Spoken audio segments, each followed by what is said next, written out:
병원 황도는 도시 한복판에 위치해 있었다. 높고 웅장하며 빛나는 건물은 주변의 푸른 녹지에 둘러싸여 눈에 띄었다. 이곳은 의료계의 최첨단을 상징하는 곳으로 누구나 알고 있었다. 병원은 최고의 의료 서비스를 제공했지만 그 서비스는 오직 상류층만을 위한 것이었다. 그동안 평범한 환자들, 화려함과는 거리가 먼 사람들은 부유함의 눈부신 빛 속에서 늘 희미하게 가려져 있었다. 해 노인은 병원 본관 로비로 들어섰다.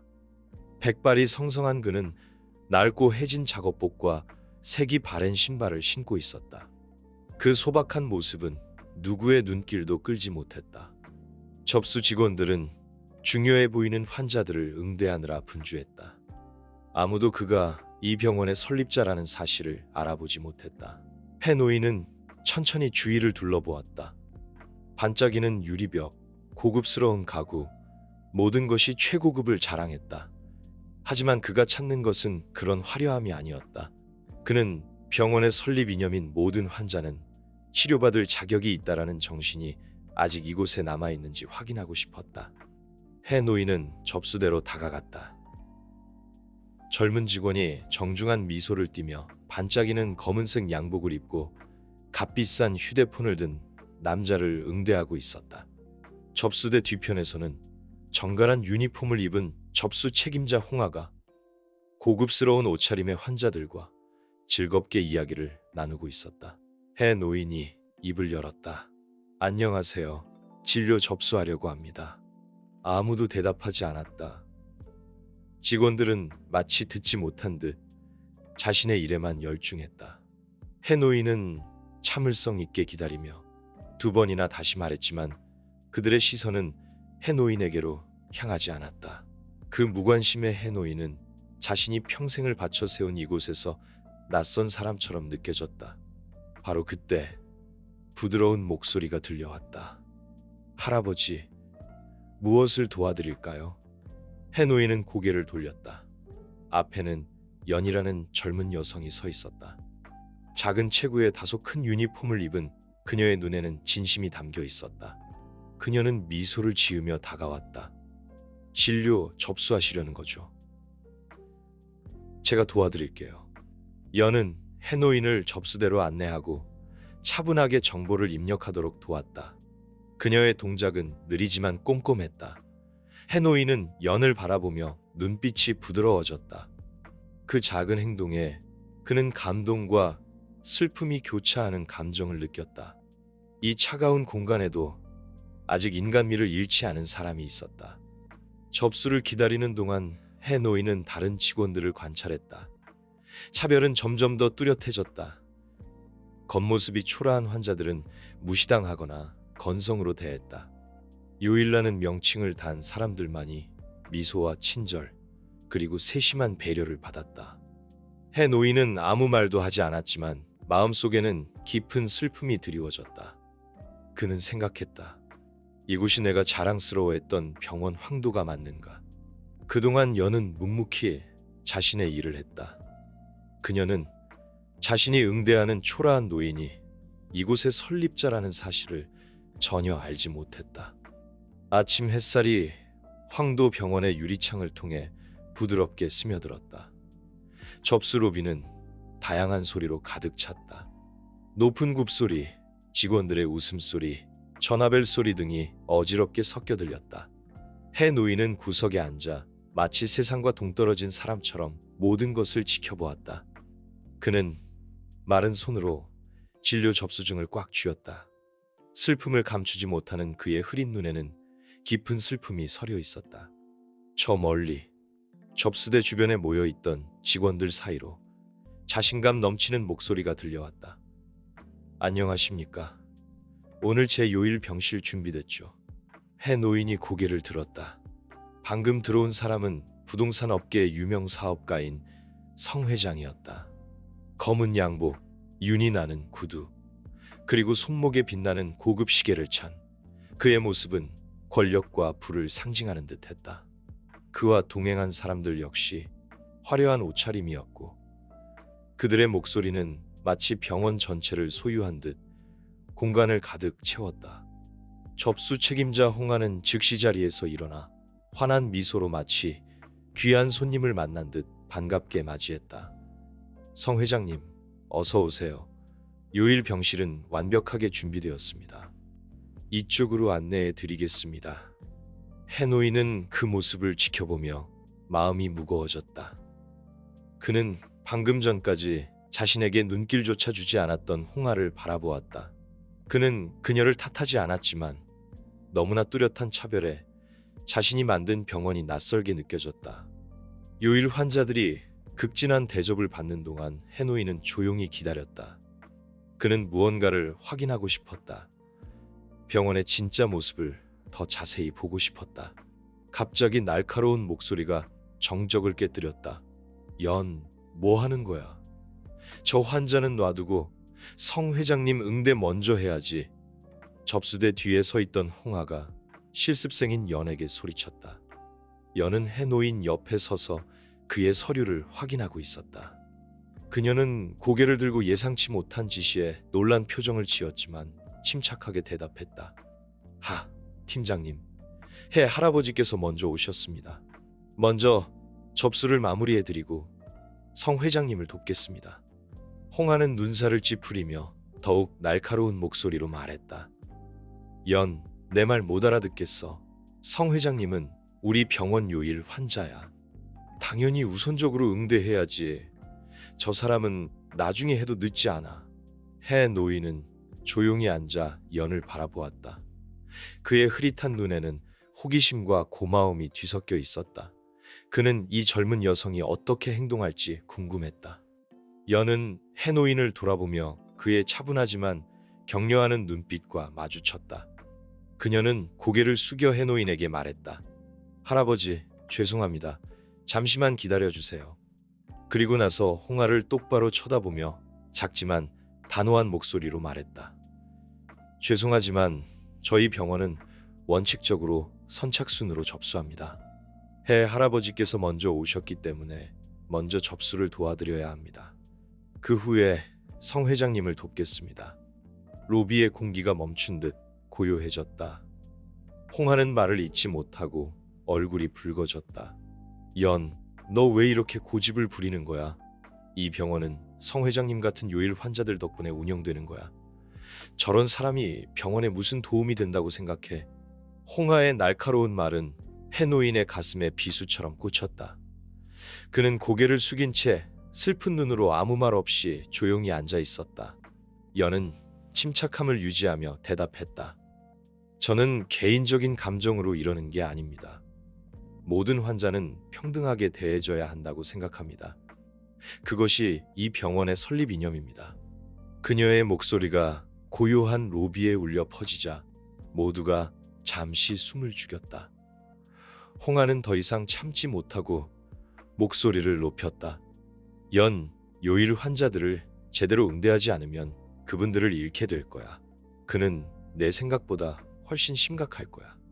연은 해 노인을 향해 부드럽게 미소 지으며 다시 업무에 집중했다. 그녀의 단호함에 해 노인은 감동했다. 그는 대부분의 직원들이 병원의 설립 이념을 잊었지만 연처럼 작은 불꽃이라도 인간미를 지키고 있다는 사실에 위안을 얻었다. 접수가 끝나자 연은 해노인에게 조용히 말했다. 할아버지, 걱정 마세요. 접수 완료되었습니다. 이제 진료실 앞에서 기다리시면 됩니다.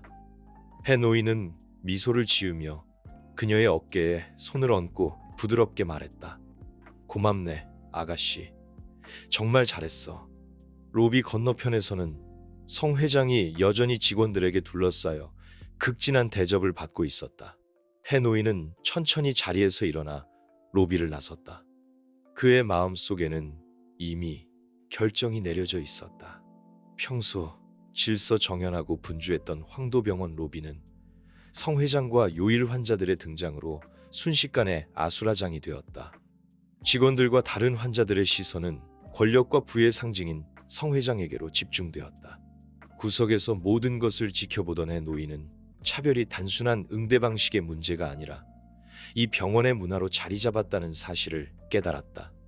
그때 성 회장의 차갑고 비꼬는 목소리가 들려왔다. 이게 무슨 일이죠? 접수 직원 주제에 나를 무시하는 건가? 성 회장은 홍아를 돌아보며 비웃듯이 말했다. 그의 시선은 연예계로 향하며 경멸을 드러냈다. 홍아는 즉시 성 회장의 비위를 맞추려는 듯 앞으로 나서며 말했다. 죄송합니다. 회장님, 작은 오해가 있었습니다. 저 직원이 아직 경험이 부족합니다. 제가 바로 주의를 주겠습니다. 연은 가만히 서서 아무 대답도 하지 않았지만 그녀의 눈빛은 단호했다. 그녀는 지금 무슨 말을 해도 홍아가 자신의 편을 들어주지 않을 것이라는 것을 알고 있었다. 성 회장은 연을 쏘아보며 또박또박 말했다. 당신 여기가 어딘지 알고 하는 짓인가? 여긴 병원 황도야. 당신의 이상을 실현할 곳이 아니라고. 저런 사람, 성 회장은 해 노인을 가리키며 말했다. 요일도 아닌데 왜 우선적으로 응대해야 하나? 내 시간은 저 사람보다 훨씬 소중하다고. 알겠나? 연은 부드럽지만 단호한 목소리로 대답했다. 회장님, 저는 회장님과 회장님께서 병원에 기여하신 점을 존경합니다. 하지만 저는 누구든 이곳에 오면 공정하게 대우받아야 한다고 생각합니다. 해 할아버지께서 먼저 오셨고 그분께 우선권이 있다고 생각합니다.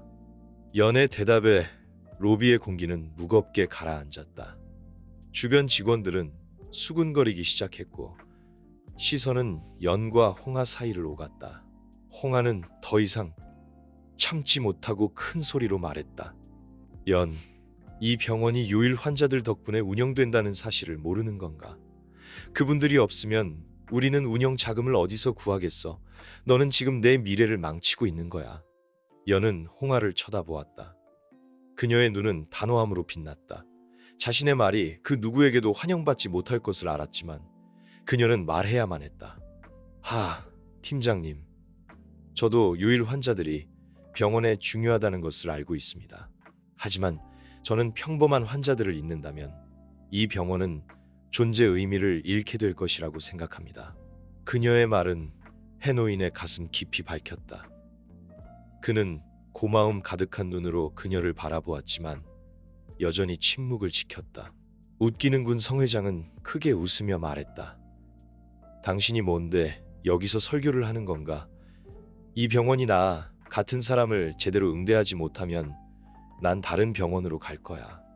나를 환영할 병원은 얼마든지 있다고. 성 회장의 오만한 태도에 주변 사람들은 숨죽여 그의 반응을 살폈다. 연은 잠시 망설였지만 곧 침착하게 입을 열었다. 회장님 말씀처럼 회장님의 선택은 존중받아야 합니다. 하지만 저는 제가 옳다고 생각하는 일을 할 의무가 있습니다. 모든 환자는 동등하게 존중받아야 하고 저는 그 원칙을 지키고 싶습니다.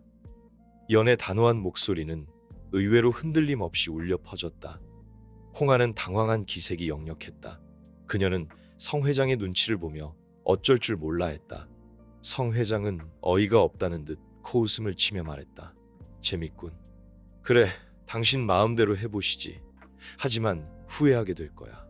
그는 싸늘한 눈빛으로 연을 훑어보고는 자신의 수행원들과 함께 요일 병동으로 향했다. 해 노인은 모든 상황을 조용히 지켜보았다. 그의 마음속에는 복잡한 감정이 소용돌이쳤다.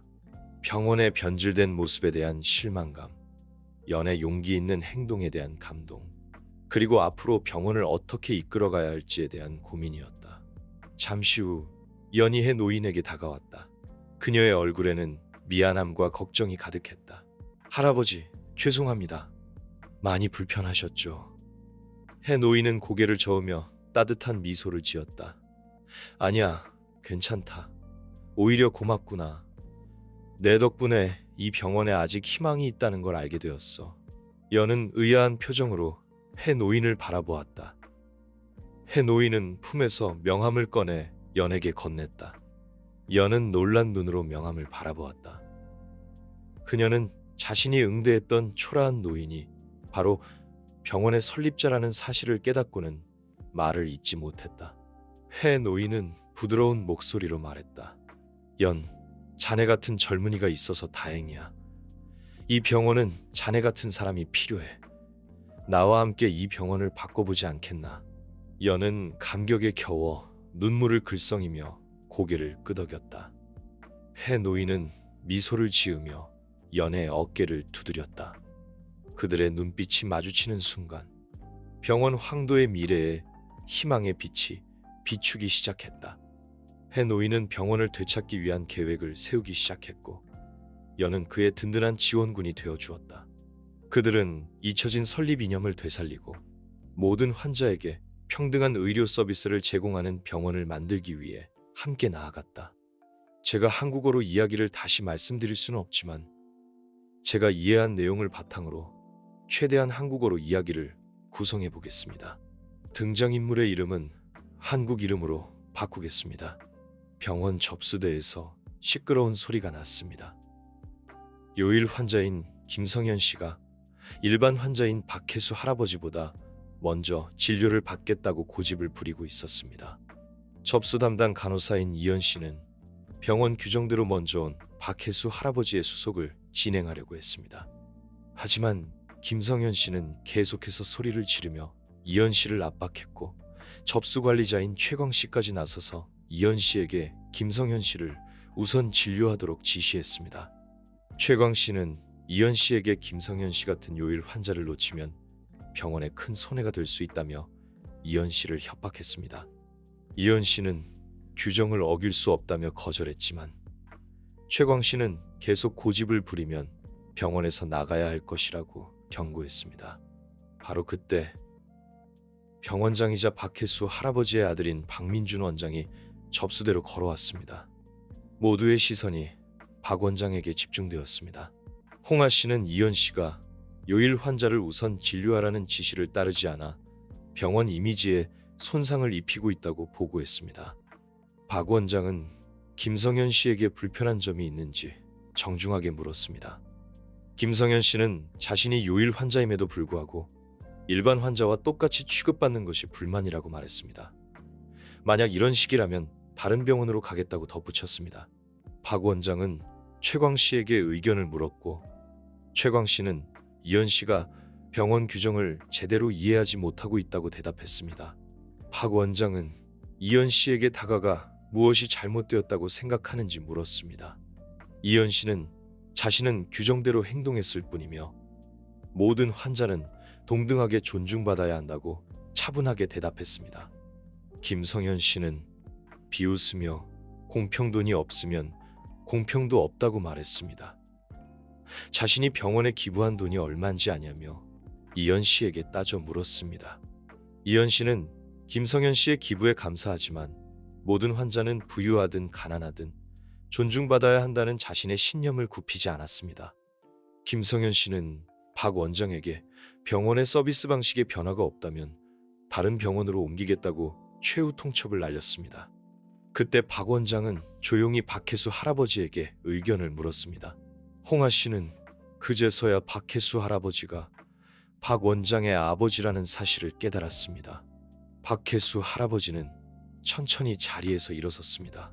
그는 자신은 특별 대우를 바라고 온 것이 아니라며 자신이 설립한 병원이 모든 환자를 존중한다는 초심을 잃지 않았는지 확인하러 왔다고 말했습니다. 홍아 씨는 얼굴이 하얗게 질렸고 최광 씨는 고개를 들지 못했습니다. 김성현 씨는 병원 설립자가 무슨 상관이냐며 지금은 그저 일반 환자일 뿐이라고 말했습니다. 자신처럼 병원 운영에 도움을 주는 사람에게 우선권을 줘야 한다고 주장했습니다. 만약 그에게 건강과 희망밖에 남지 않았다면 지금 그가 요구하는 방식으로 다른 사람에게 대우받기를 원할 것인지 질문했습니다. 김성현 씨는 아무 말도 하지 못했습니다. 박 원장은 엄격한 목소리로 최광 씨와 홍아 씨에게 그들의 행동에 책임을 져야 할 것이라고 경고했습니다. 접수대의 긴장된 분위기 속에서 이현 씨는 안도의 한숨을 내쉬었습니다. 그 경고의 말이 끝나기 무섭게 원장실에서 최광 부장이 나타났습니다. 그는 키가 크고 눈매가 날카로운 인상이었습니다. 최광 부장의 구두 소리가 타일 바닥을 울리며 접수대 한가운데 멈춰 섰습니다. 무슨 일입니까? 최광 부장의 목소리가 울리자 주변이 순식간에 조용해졌습니다. 홍하 주임은 재빨리 다가와 마치 이 순간을 기다렸다는 듯 다급하면서도 의기양양한 표정으로 말했습니다. 최 부장님, 접수 담당 이현 간호사가 제 지시를 따르지 않습니다. 이런 행동은 병원 이미지에 심각한 악영향을 끼칩니다. 이현은 꼼짝 않고 서 있었습니다. 눈빛은 조금도 흔들리지 않았습니다. 최광 부장이 자신의 편을 들어줄 리 없다는 것을 알고 있었지만 자신의 결정을 후회하지 않았습니다. 최광 부장은 이현에게 시선을 돌리며 낮고 압박적인 목소리로 말했습니다. 이연 간호사, 당신 행동이 옳다고 생각합니까? 이곳에 더 이상 적합하지 않을 것 같습니다. 이연은 심호흡을 하며 모든 사람의 시선이 자신에게 쏠리는 압력을 느꼈습니다. 하지만 해수 할아버지를 힐끗 보자 부장님, 이연은 작지만 단호한 목소리로 말했습니다. 성현 씨를 존중하지만 먼저 오신 해수 할아버지의 수속을 먼저 하는 것이 옳다고 생각합니다. 그 말에 성현 씨는 크게 비웃었습니다. 그의 목소리에는 경멸이 가득했습니다. 최광 부장은 미간을 찡그리며 더욱 날카로운 목소리로 말했습니다. 이현 간호사, 두 가지 선택지가 있습니다. 당장 지시에 따르든가 아니면 병원을 나가든가. 당신이 일으킨 문제를 해결할 시간이 없습니다. 접수대는 팽팽한 긴장감에 휩싸였습니다. 이현이 대답하기도 전에 입구 쪽에서 따뜻하지만 권위 있는 목소리가 들려왔습니다. 그만둬, 최광 부장. 모든 시선이 병원 정문으로 향했습니다. 느리고 침착한 걸음걸이, 위험 있는 풍채의 한 남자가 접수대로 들어섰습니다. 그는 박민준 병원장, 그리고 해수 할아버지의 아들이었습니다. 접수대의 공기는 마치 멈춘 듯 했습니다. 박 원장의 발소리만이 조용히 울려 퍼졌습니다. 그는 접수대 한가운데로 걸어가 날카로운 눈빛으로 주변 사람들을 훑어보았습니다. 최광 부장의 얼굴은 순간 창백해졌고 홍하 주임은 황급히 고개를 숙였습니다. 박 원장의 등장에 접수대의 분위기는 얼어붙은 듯 했습니다. 호기심, 당황, 불안이 뒤섞인 눈빛들이 그에게로 쏠렸습니다. 최광 부장은 접수대 옆에 서서 갑작스러운 병원장의 등장에 당황한 기색이 역력했습니다. 박 원장은 천천히 걸음을 옮기며 한 사람 한 사람 눈빛을 교환했습니다. 홍하 주임, 무슨 일인가요? 그의 목소리는 낮았지만 고함보다 더 강한 압박감을 주었습니다. 홍하 주임은 고개를 숙인 채 침착한 목소리를 유지하려고 애쓰며 말했습니다. 이현 간호사가 지시를 따르지 않고 요일 환자인 성현 씨를 우선 접수하지 않아 병원 이미지에 큰 손해를 끼치고 있습니다. 박 원장은 반대편에 조용히 서 있는 이현에게 눈길을 주었습니다. 그러나 그의 눈빛에는 탐색하는 기색이 숨겨져 있었습니다. 성현 씨, 저희 병원 서비스에 불만족스러운 점이 있으신가요? 원래 자신만만했던 성현 씨는 병원장을 마주하자 목소리가 다소 누그러졌지만 불평하는 태도는 여전했습니다. 박 원장님, 저는 제가 지불한 만큼 최상의 서비스를 받으러 이곳에 왔습니다. 그런데 당신 직원은 저를 일반 환자처럼 대하고 있습니다. 제 시간과 가치를 존중하지 않는다면 다른 병원을 알아볼 생각입니다. 박 원장은 천천히 고개를 끄덕이며 최광 부장을 바라보았습니다. 최광 부장은 순간 긴장했지만 애써 침착한 표정을 지으며 말했습니다. 이것이 병원이 성장할 수 있었던 원칙입니다. 하지만 이현 간호사처럼 새로운 직원들은 이 점을 제대로 이해하지 못하고 불필요한 오해를 일으키는 것 같습니다. 박 원장은 말없이 이현을 바라보았습니다. 그는 이현에게 다가가 따뜻하지만 무게감 있는 목소리로 물었습니다. 이현 간호사, 본인이 무엇을 잘못했는지 생각해 보았나요? 이현은 고개를 들었습니다. 그녀의 눈빛은 차분했지만 긴장감의 목소리는 약간 떨리고 있었습니다. 저는 제가 옳다고 믿는 일을 했을 뿐입니다. 해수 할아버지께서 먼저 오셨고 병원은 순서대로 환자를 봐야 한다고 생각합니다. 제가 이 병원에 입사했을 때 배운 공정함입니다. 그녀의 대답에 모두가 놀랐습니다. 홍하 주임은 미간을 찌푸리며 이연을 당장이라도 잡아먹을 듯 노려보았습니다. 성현 씨는 비웃으며 말했습니다. 병원에 공정이 있을 거라고 생각해 난 이 병원 운영에 수십억을 기부했어. 이연은 고개를 숙였지만 단호한 목소리를 유지했습니다. 저는 선생님과 선생님의 기부에 감사드립니다. 하지만 모든 환자는 부자든 가난하든 존중받아야 한다고 생각합니다. 그녀의 말은 성현 씨의 오만함을 베는 칼날과 같았습니다. 그는 박 원장에게 고개를 돌리며 더 큰 소리로 말했습니다. 박 원장, 만약 이 병원 서비스 방식이 바뀌지 않는다면 전 다른 병원으로 옮길 겁니다. 박 원장은 즉시 대답하지 않고 처음부터 조용히 지켜보고 있던 혜수 할아버지에게 다가갔습니다. 그의 눈빛은 나이 든 아버지를 보자 부드러워졌습니다. 아버지, 어떻게 생각하세요? 그의 말은 폭탄과 같았습니다. 모든 시선이 혜수 할아버지에게 쏠렸습니다. 홍하 주임은 더듬거리며 말했습니다. 아무도 말을 잇지 못했습니다. 혜수 할아버지는 천천히 일어서며 주변을 둘러보았습니다. 나는 특별 대우를 바라서 온 게 아니다. 내가 세운 이 병원이 모든 환자를 존중한다는 초심을 잃지 않았는지 확인하러 왔다. 홍하 주임의 얼굴은 하얗게 질렸고 최광 부장은 고개를 들지 못했습니다. 성현 씨는 굳은 표정으로 여전히 오만한 목소리로 말했습니다. 그래서 뭐요? 나처럼 병원 운영에 도움을 주는 사람에게 우선권을 줘야죠. 혜수 할아버지는 잠시 말없이 성현 씨를 응시했습니다. 그의 눈빛에는 엄숙함과 약간의 슬픔이 어려 있었습니다. 모든 환자는 부자든 가난하든 존중받으며 치료받을 자격이 있다. 이 병원에 처음부터 있었던 철학이다. 만약 우리가 그것을 잊는다면 이 병원은 아무리 크고 잘 나가더라도 텅 빈 껍데기에 불과할 것이다. 그의 말에 접수대는 무덤처럼 고요해졌습니다. 성현 씨는 순간 당황했지만 침착함을 유지하려 애썼습니다. 그래서요, 지금은 당신도 일반 환자일 뿐입니다. 나처럼 병원 운영에 기여하는 사람처럼 대우받길 바라는 건 욕심 아닌가요? 혜수 할아버지의 눈빛은 더욱 차가워졌지만 목소리는 여전히 고요했습니다. 성현 씨, 돈으로 모든 걸 살 수 있다고 생각하나요? 만약 당신에게 건강과 희망밖에 남지 않았을 때 지금 당신이 요구하는 방식대로 대우받길 바랄까요? 성현 씨는 대답하지 못했습니다. 그의 침묵은 마치 인정하는 듯 했습니다. 박 원장은 더욱 엄격한 목소리로 말을 이었습니다. 성현 씨, 병원은 당신의 기부에 감사드립니다. 하지만 박 원장은 말을 멈추고 차가운 눈빛으로 최광 부장을 바라보았습니다. 그의 눈에는 더 이상 평온함은 없었습니다. 대신 실망감이 가득했습니다. 최광 부장님, 할 말이 있습니까? 그의 목소리는 차갑고 날카로웠습니다.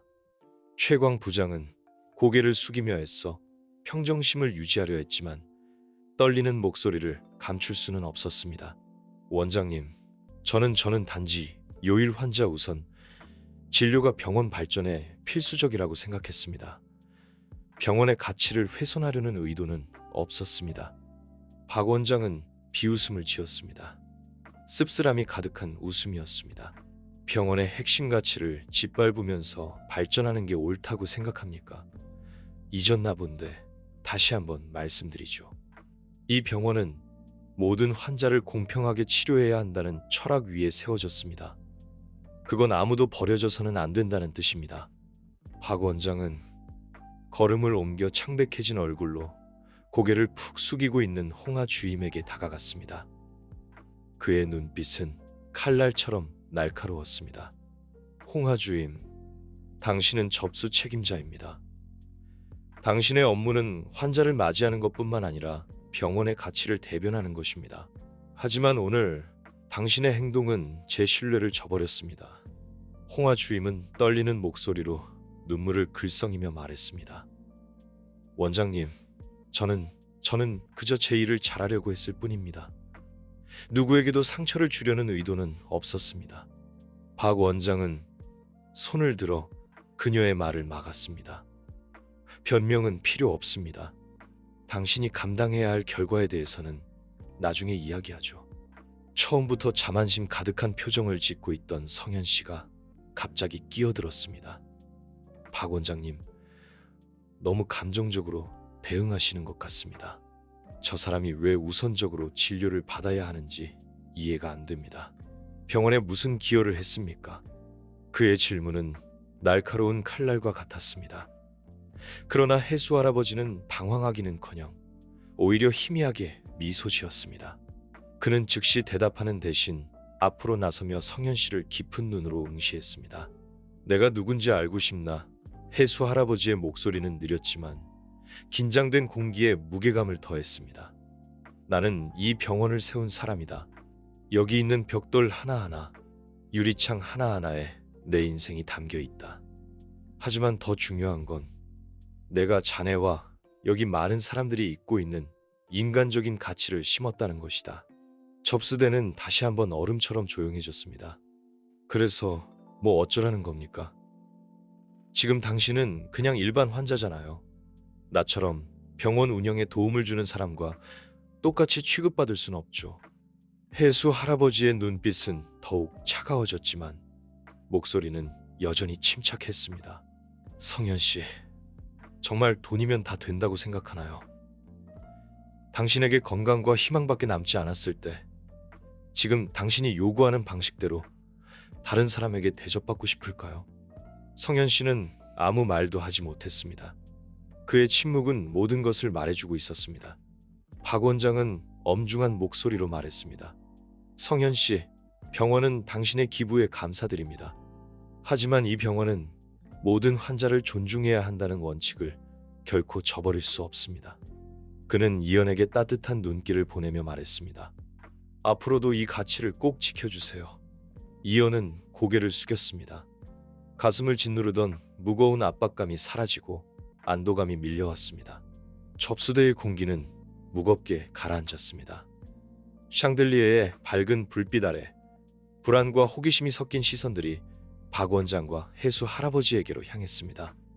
해수 할아버지의 단호한 말이 끝나자 사람들은 마치 폭풍이 몰아치기 직전처럼 숨소리조차 죽인 채 긴장감에 휩싸였습니다. 박 원장은 천천히 최광 부장을 바라보았습니다. 그의 눈빛에는 실망감이 가득했습니다.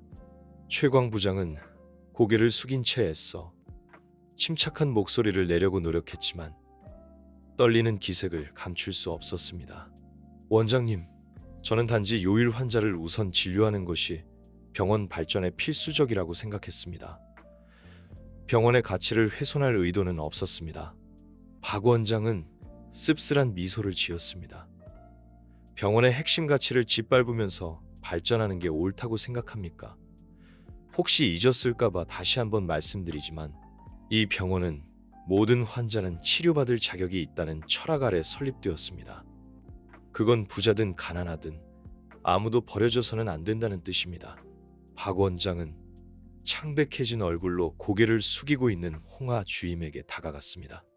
당신의 임무는 단순히 환자를 맞이하는 것뿐만 아니라 병원의 가치를 대표하는 것입니다. 하지만 오늘 당신은 제 신뢰를 배신했습니다. 홍하 주임은 떨리는 목소리로 눈물을 글썽이며 말했습니다. 원장님, 저는 단지 제 일을 잘하려고 했을 뿐입니다. 누구에게도 상처 줄 의도는 없었습니다. 박 원장은 손을 들어 그녀의 말을 막았습니다. 변명은 필요 없습니다. 당신이 감당해야 할 결과에 대해서는 나중에 이야기하도록 하죠. 물론입니다. 만약 당신이 이 병원의 운영 방식에 동의하지 않는다면 당신은 얼마든지 다른 곳을 선택할 권리가 있습니다. 옹성 씨는 말문이 막혔습니다. 처음으로 그의 자만심은 당황스러움에 자리를 내주었습니다. 그는 돌아서서 더 이상 아무 말도 하지 않았습니다. 이때 옹비에 씨는 연 씨에게로 돌아섰습니다. 연 씨, 당신에게 감사를 표하고 싶습니다. 당신은 옳은 일을 했습니다. 당신은 이 병원에 필요한 본보기입니다. 연 씨는 고개를 숙였습니다. 그녀의 목소리는 작았지만 감정이 가득했습니다. 총감독님, 저는 제가 옳다고 믿는 일을 했을 뿐입니다. 칭찬을 바라지 않습니다. 옹비에 씨는 살짝 고개를 끄덕였습니다. 그리고 당신은 아주 잘 해냈습니다. 저는 당신을 정식 직원으로 채용하는 것에 대해 나중에 이야기하겠습니다. 옹광 씨는 고개를 숙였습니다. 그의 목소리는 작았습니다. 형님, 제가 잘못했습니다. 옹비에 씨는 그저 고개를 끄덕였을 뿐 더 이상 아무 말도 하지 않았습니다. 그의 시선은 옆에 조용히 서 있는 아버지에게로 향했습니다. 아버지의 얼굴에는 약간의 만족감이 스쳐 지나갔습니다. 옹해 노인 씨는 앞으로 나섰습니다. 그의 눈은 접수 데스크 전체를 훑었습니다. 그의 목소리가 울려 퍼졌습니다. 따뜻하면서도 위험이 넘쳤습니다. 이 병원은 권력이나 부를 과시하기 위해 세워진 곳이 아닙니다. 이곳은 치료를 하고 모든 사람에게 희망을 주기 위해 존재합니다. 만약 여러분이 그 사실을 잊는다면. 로비 전체가 조용해졌습니다. 아무도 감히 대답하지 못했습니다. 옹의 노인 씨가 떠난 후에도 접수 데스크의 분위기는 여전히 긴장되어 있었습니다. 그는 병원 운영 방식에 지각 변동을 일으킨 장면을 방금 목격한 사람이었습니다. 그는 서둘러 떠나지 않고 각 사람을, 특히 옹광 씨와 홍아 씨를 똑바로 쳐다보았습니다. 마치 그들의 반응을 평가하려는 듯이. 홍아 씨는 그 자리에 가만히 서 있었습니다. 얼굴은 창백해졌고 손은 가늘게 떨렸습니다. 그녀는 자신의 행동이 옹비에 씨와 심지어 병원 전체를 실망시켰다는 것을 알고 있었습니다. 옹비에 씨는 천천히 그녀에게 다가갔습니다. 그의 눈빛은 차가웠지만 목소리는 높지 않았습니다. 하지만 그의 말은 로비에 있는 모든 사람이 또렷하게 들을 수 있을 정도였습니다. 홍아 씨, 저는 당신에게 접수 데스크 책임자 자리를 맡긴 것을 항상 신뢰했습니다. 당신의 능력 때문만이 아니라 당신이 이 병원의 핵심 가치를 잘 이해하고 있다고 믿었기 때문입니다. 하지만 오늘 당신은 무슨 짓을 한 겁니까? 모든 환자를 공정하고 존중하는 대신 당신은 부자를 우대하고 가난한 사람들을 무시하는 쪽을 택했습니다. 당신은 자신의 잘못을 인정합니까? 홍아 씨는 고개를 숙였습니다. 목소리는 떨렸습니다. 비엣 형님, 죄송합니다. 저는 단지 요일 환자를 우대하는 것이 병원의 이미지와 재정을 유지하는 데 필요하다고 생각했을 뿐입니다. 옹비에 씨는 그녀의 말을 잘랐습니다. 당신이 지키고 싶은 이미지가 무엇입니까? 일반 환자들이 이곳에서 환영받지 못한다고 느끼게 하는 것입니까? 옹성 씨와 같은 사람들이 돈으로 특혜를 살 수 있다고 생각하게 하는 것입니까? 당신은 그것이 이 병원에 필요한 것이라고 생각합니까? 홍아 씨는 침묵했습니다. 더 이상 말을 덧붙이지 못했습니다. 당신은 나의 신뢰를 저버렸습니다. 저는 당신이 재교육 프로그램에 참여하여 이 병원이 세워진 철학과 가치에 대해 더 깊이 이해하기를 바랍니다. 홍아 씨는 고개를 들었습니다. 눈물이 뺨을 타고 흘러내렸습니다. 비엣 형님, 알겠습니다. 저는 징계를 받아들이고 잘못을 바로잡기 위해 노력하겠습니다. 옹비에 씨는 대답하지 않고 옹광 씨에게로 돌아섰습니다. 키가 크지만 지금은 고개를 숙이고 있는 얼굴에 당황한 기색이 역력한 남자에게로. 꽝 씨, 옹비에 씨가 입을 열었습니다.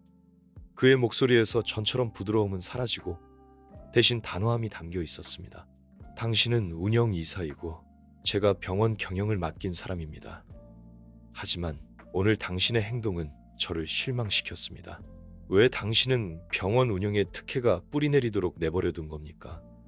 언제부터 이익이 인간의 가치보다 중요하다고 생각하게 된 겁니까? 옹광 씨는 침을 삼키며 애써 차분한 목소리를 유지하려고 노력했습니다. 형님, 저는 제가 잘못했습니다. 저는 재정 유지를 너무 중시한 나머지 이 병원이 어떤 토대 위에 세워졌는지 잊고 있었습니다. 저는 책임을 지고 바로잡겠습니다. 옹비에 씨는 고개를 끄덕였지만 그의 눈빛은 여전히 엄격했습니다. 당신은 즉시 직무정지 처분을 받을 것입니다. 저는 당신이 의료 경영과 병원 철학에 관한 재교육 과정에 참여하기를 바랍니다. 만약 당신이 변했다는 것을 증명하지 못한다면 당신은 이 자리로 돌아올 수 없습니다. 옹광 씨는 고개를 더 깊이 숙였습니다. 그의 목소리는 바람소리처럼 작았습니다. 네, 비엣 형님, 알겠습니다. 로비는 숨 막힐 듯 고요했습니다. 아무도 감히 입을 열지 못하고 걱정스러운 눈빛으로 서로를 바라볼 뿐이었습니다. 연 씨는 짧은 경력에서 가장 큰 폭풍을 겪은 사람이었습니다. 구석에 서 있는 그녀의 심장은 쿵쾅거렸지만 눈빛만큼은 단호했습니다. 옹비에 씨는 그녀에게로 돌아섰습니다. 연 씨, 당신은 정말 잘했습니다. 큰 압박 속에서도 병원의 가치를 굳건히 지켜냈습니다. 그것은 누구나 할 수 있는 일이 아닙니다. 연 씨는 고개를 숙였습니다. 총감독님, 저는 제가 옳다고 생각하는 일을 했을 뿐입니다. 칭찬을 받고 싶지 않습니다. 다만 제 일을 계속하고 병원에 기여할 수 있기를 바랄 뿐입니다. 옹비에 씨는 부드러운 미소를 지으며 고개를 끄덕였습니다. 그리고 당신은 그 이상을 받을 자격이 있습니다. 오늘부터 당신은 이 병원의 정식 직원이 될 것입니다.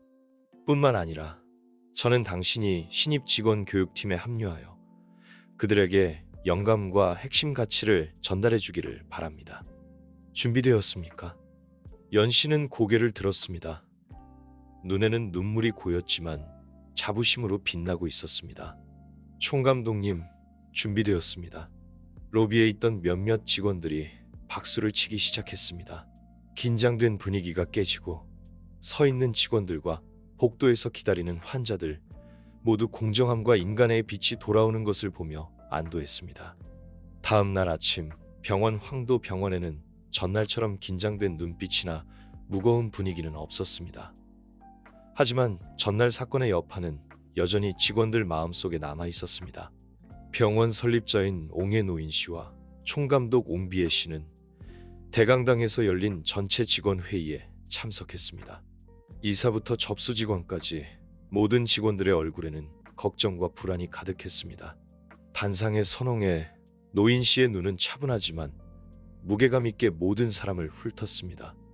그는 따뜻한 목소리로 말을 시작했고 모두가 그의 말 한마디 한마디에 귀를 기울였습니다. 어제 저는 이 병원이 운영되는 방식을 더 명확하게 볼 기회를 얻었습니다. 즐거운 경험은 아니었지만 때로는 고통스러운 진실이 우리 자신을 되돌아보는 데 필요하다고 생각합니다. 그의 시선은 고개를 숙인 홍아 씨에게 멈췄습니다. 그는 그녀를 꾸짖지는 않았지만 그의 목소리는 그녀에게 죄책감을 느끼게 하기에 충분했습니다. 홍아 씨, 당신은 접수 데스크 책임자입니다. 하지만 어제 당신은 환영과 존중 대신 한 환자의 신뢰를 저버렸습니다.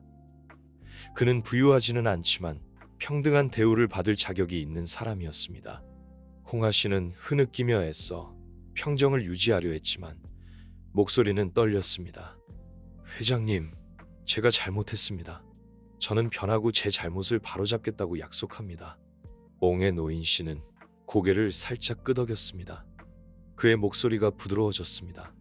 잘못을 바로잡는 데는 결코 늦지 않습니다. 홍아 씨, 다음에 제가 이곳에 돌아올 때 당신이 헌신적이고 인간적인 접수 데스크 책임자가 되어 있기를 바랍니다. 제가 항상 기대했던 모습처럼 말입니다. 옆에 서 있던 운영이사 옹광 씨는 조용히 그의 말을 듣고 있었습니다.